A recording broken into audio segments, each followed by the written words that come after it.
The Sochi Agreement, official name in Russian, was a ceasefire agreement ostensibly marking the end of both the Georgian Ossetian and Georgian Abkhazian conflicts, signed in Sochi on June 24, 1992 between Georgia and Russia, the ceasefire with Abkhazia on July 27, 1993.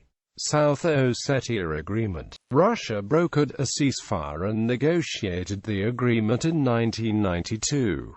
The agreement primarily established a ceasefire between both the Georgian and South Ossetian forces, but it also defined a zone of conflict around the South Ossetian capital of Tskhinvali and established a security corridor along the border of the, as yet unrecognized, South Ossetian territories. The agreement also created a Joint Control Commission and a peacekeeping body, the Joint Peacekeeping Forces Group. The JPKF was put under Russian command and was composed of peacekeepers from Georgia, Russia, and North Ossetia. In addition, the Organization for Security and Cooperation in Europe did agree to monitor the ceasefire and to facilitate negotiations. The OSCE sought to eliminate sources of tension, support the existing ceasefire, and facilitate a broader political framework to alleviate long-term disharmony.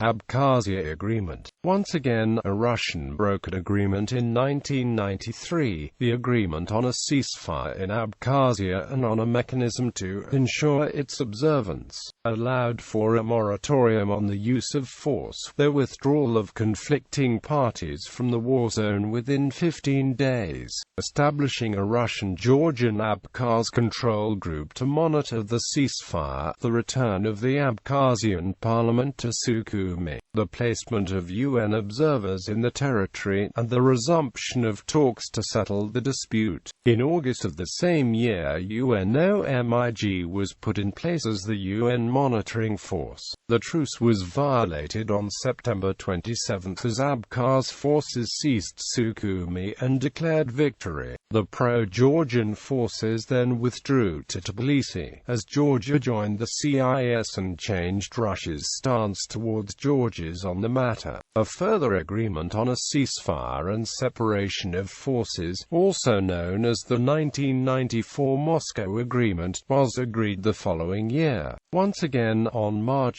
6–7, 2003, Georgian President Eduard Shevardnadze and Russian President Vladimir Putin signed another agreement that sought to include economic rehabilitation, resumption of rail networks, and the attraction of international investment. This would happen to turn into a disappointment, especially for the Georgians.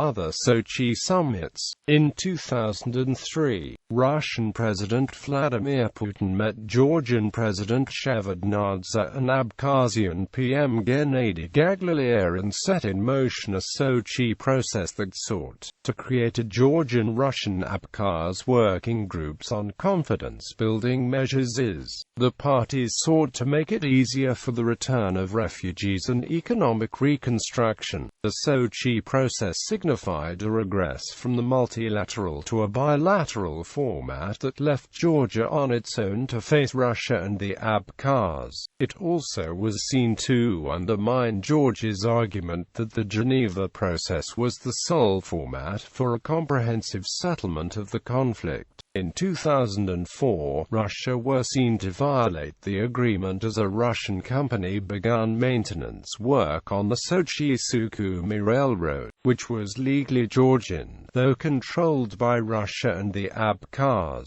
The move was seen as a violation whereby restoration could only proceed in parallel with the safe return of Georgian refugees to Abkhazia, beginning with the Gali district. However, there had been no progress on the return of refugees, and so, unilateral Russian actions on the railroad violated the Sochi Agreement, and LT, DED and GT. However, there had been no progress on the return of refugees.